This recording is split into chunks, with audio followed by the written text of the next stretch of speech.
नमस्कार, सुमन्स किचनमध्ये आपलं स्वागत आहे। आज आपण पावभाजी मसाला कसा बनवायचा ते बघणार आहे।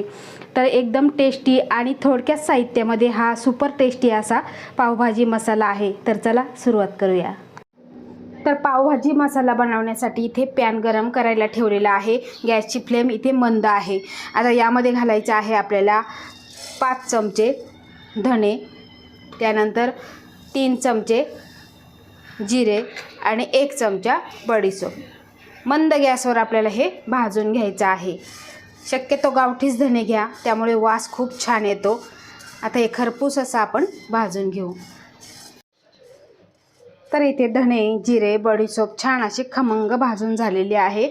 आता हे आपण एका डिशमध्ये थंड होण्यासाठी काढून घेऊ।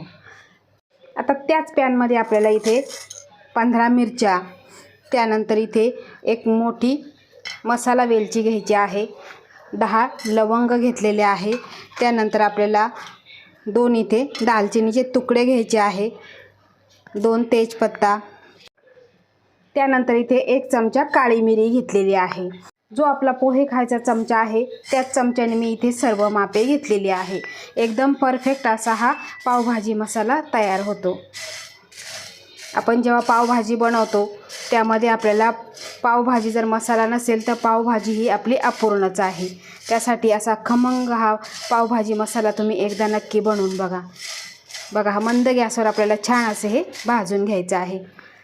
बघा, इथे मसाला आपला भाजून झालेला आहे आणि आपण थंड करण्यासाठी एका डिशमध्ये काढून घेऊ। तर हा भाजून झालेला मसाला आपण पूर्णपणे थंड करून घेणार आहे। तर इथे आपला मसाला पूर्णपणे थंड झालेला आहे। आता एका मिक्सरच्या भांड्यामध्ये आपण घालून घ्यायचा आहे। आता त्यानंतर यामध्ये घालायचा आहे अर्धा छोटा चमचा हळद, 1 चमचा इथे आमचूर पावडर,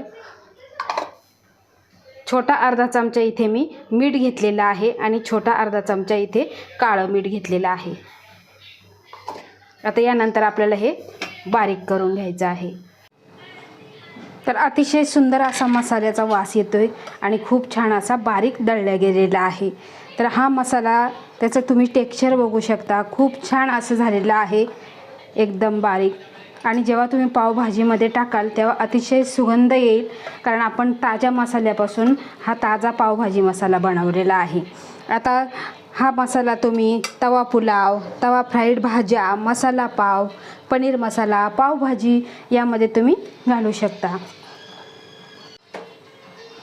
तर असा पावभाजी मसाला तुम्ही दुकानातून जुना पद्धतीचा आणण्यापेक्षा किंवा खूप दिवसाचा बनवलेला असतो, तर हा ताजा पावभाजी मसाला आपण घरच्या घरी सोप्या पद्धतीने बनवू शकतो। हा 6 महिने आरामात घरामध्ये टिकतो, फ्रीजमध्ये ठेवायची गरज नाही।